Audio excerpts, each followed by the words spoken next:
नमस्कार दोस्तों, proud India के ब्लॉग में आपका स्वागत है। और सावन का महीना बहुत सी जगह शुरू हो चुका है, अधिक मास का, और लोग भोलेनाथ की पूजा अर्चना में लगे हुए हैं। तो ऐसे में आज मैं आपको अपने ब्लॉग के माध्यम से औंधा नागनाथ का रहस्य व इतिहास बताने जा रही हूँ। तो चलिए अब हम आगे बढ़ते हैं और इस ब्लॉग के माध्यम से नागनाथ का रहस्य व इतिहास के बारे में जानकारी। औंधा नागनाथ मंदिर भारत देश का सबसे सुंदर और प्राचीन मंदिर है। इस मंदिर की सुंदरता देखने ही लायक है। औंधा नागनाथ मंदिर भारत देश के महाराष्ट्र राज्य के मराठावाड़ा क्षेत्र में हिंगोली जिले में स्थित है। इस मंदिर की सुंदरता काफी अच्छी है। इस मंदिर के दर्शनों के लिए लाखों भक्तगण प्रतिवर्ष आते हैं और मंदिर के दर्शन करके अपने जीवन में आनंद प्राप्त करते हैं।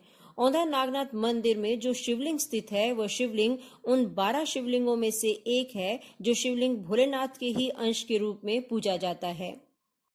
यह एक प्राचीन शिव मंदिर है। यह मंदिर केवल हिंदू धर्म में ही नहीं बल्कि सिख धर्म में भी बहुत महत्वपूर्ण है, क्योंकि इसका उल्लेख श्री गुरु ग्रंथ साहिब में भी किया गया है।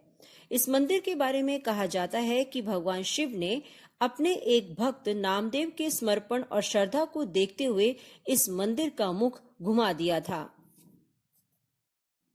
कहा जाता है कि एक बार नामदेव नाम के भक्त औंधा नागनाथ मंदिर में गए। उस मंदिर का पुजारी जाति व्यवस्था में विश्वास करते थे।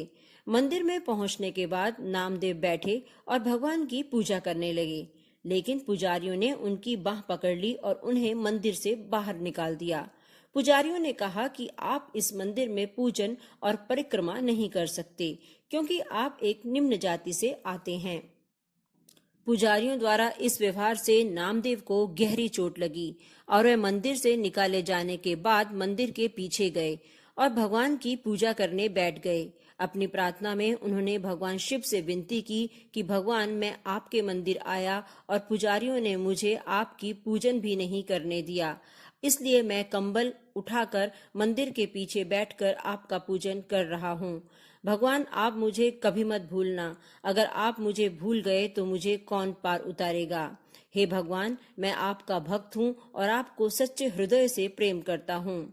प्रभु, मुझे निम्न कहने वाले लोग केवल मेरा अपमान नहीं करते, वे आपके नियम का भी उपहास करते हैं।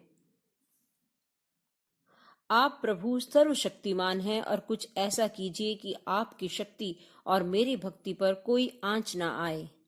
जब नामदेव भगवान शिव से रोते हुए यह सब प्रार्थना कर रहे थे, भगवान शिव ने अपने भक्त के भावों का मान रखते हुए शक्ति दिखाई और मंदिर का मुख अचानक पीछे की ओर घुमा दिया। मंदिर का द्वार उसी ओर हो गया जिधर नामदेव बैठकर भगवान भोलेनाथ की पूजा कर रहे थे। तब से लेकर आज तक यह मंदिर वैसा ही है। यह मंदिर प्रतीक है सच्चे शिव भक्त पर शिवजी जी की कृपा का। यह दुनिया का एकमात्र ज्योतिर्लिंग है जिसका द्वार पश्चिम की ओर खुलता है। अन्यथा सभी शिव मंदिर का द्वार पूर्व और उत्तर की ओर रखा जाता है, क्योंकि इन दिशाओं को शुभ माना जाता है। उल्टी दिशा में इस मंदिर का द्वार होने के कारण ही इसका नाम औंधा नागनाथ मंदिर रखा गया। मान्यता यह भी है कि अपने वनवास काल के दौरान पांडव यहाँ आए थे और इस स्थान पर कुछ समय के लिए रुके थे। उस समय उनकी गायें पानी पीने के लिए समीपी नदी तट पर जाती थी। पानी पीने के बाद उन गायों का दूध अपने आप नदी में बह जाता था, मानो गाय नदी को दूध भेंट कर रही हो। एक दिन भीम ने इस चमत्कारी घटना को देखा। उसने तुरंत धर्मराज युधिष्ठिर को इस घटना के विषय में बताया। तब धर्मराज ने कहा, निश्चित रूप से कोई दिव्य शक्ति यहाँ स्थित है। तब उन्होंने खोजा तो उन्हें नागनाथ ज्योतिर्लिंग के दर्शन हुए। इसके बाद उन्होंने ही इस ज्योतिर्लिंग को यहाँ स्थापित कर दिया। कहा जाता है कि एक समय में यह मंदिर 7 मंजिला था और बहुत ही भव्य था, लेकिन हिंदू धार्मिक स्थलों का विनाश करने वाले शासक औरंगजेब की सेना ने इस मंदिर को ध्वस्त कर दिया। तब केवल इसका निचला हिस्सा ही बचा था। इसके बाद इस ढांचे के ऊपर ही देवगिरी के यादवों ने इस मंदिर का जीर्णोद्धार करवाया। इसलिए मंदिर का निचला हिस्सा और ऊपर का हिस्सा अलग अलग दिखता है। तो दोस्तों, आपको मेरा ये ब्लॉग जो औंधा नागनाथ मंदिर के इतिहास पर था कैसा लगा? यदि आपको पसंद आए तो सबसे पहले आप सब्सक्राइब करिए।